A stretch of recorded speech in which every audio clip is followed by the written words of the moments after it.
નમસ્કાર સારસ્વત મિત્રો, શિક્ષક માર્ગદર્શિકા ઓનલાઈન કોર્સમાં આપનું હાર્દિક સ્વાગત છે।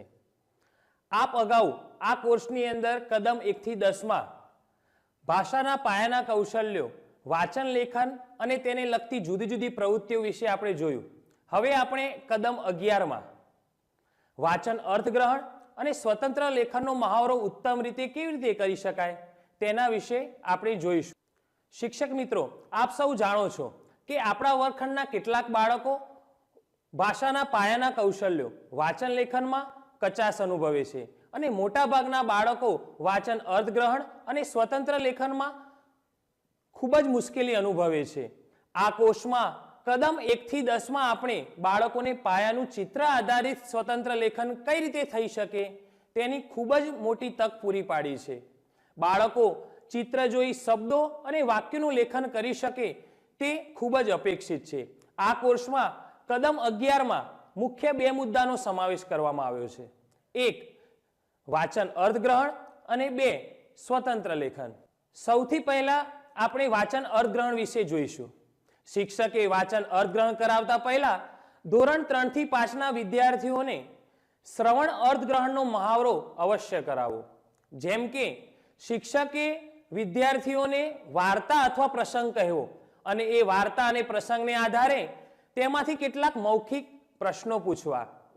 આ શ્રવણ અર્થગ્રહણનો મહાવરો પૂરો કર્યા બાદ કદમ 11 માં આપેલ વાચન અર્થગ્રહણની કેટલીક પ્રવૃત્તિઓનો આપણે બાળકોને વારંવાર મહાવરો કરાવીશું।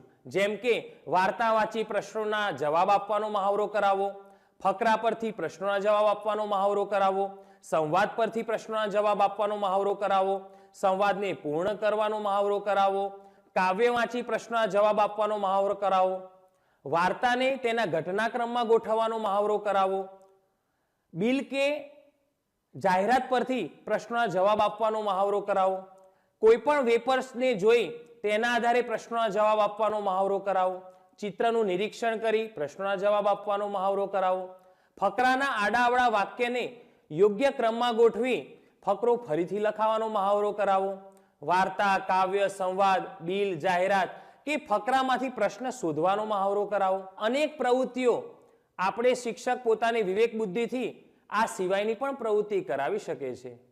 કદમ 11 નો બીજો મુદ્દો છે સ્વતંત્ર લેખન।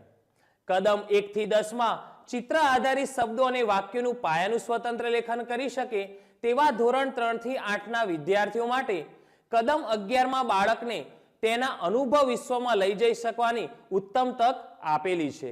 આમ બાળકે જોયેલ, સાંભળેલ, વાંચેલ શબ્દો આધારિત આપણે કેટલીક અન્ય પ્રવૃત્તિ પણ કરાવી શકીશું। જેવી કે બાળકોએ વાંચેલ શબ્દોને આધારે વાર્તા લેખન કરાવી શકાય, મુદ્દા પરથી વાર્તા લેખન કરાવી શકાય, ચિત્રનું 7-8 વાક્યમાં વર્ણન કરાવી શકાય, ચિત્રમાંથી એક વાર્તા શોધી શકાય, ચિત્ર પરથી વાર્તા લેખન કરાવી શકાય, અધૂરી વાર્તાને પૂરી કરી શકાય।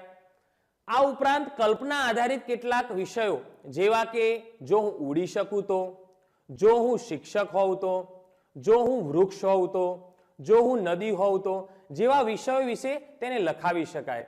તમારી શાળામાં થતી પ્રાર્થના સભાનું પણ વર્ણન એ બાળક પાસે કરાવી શકાય।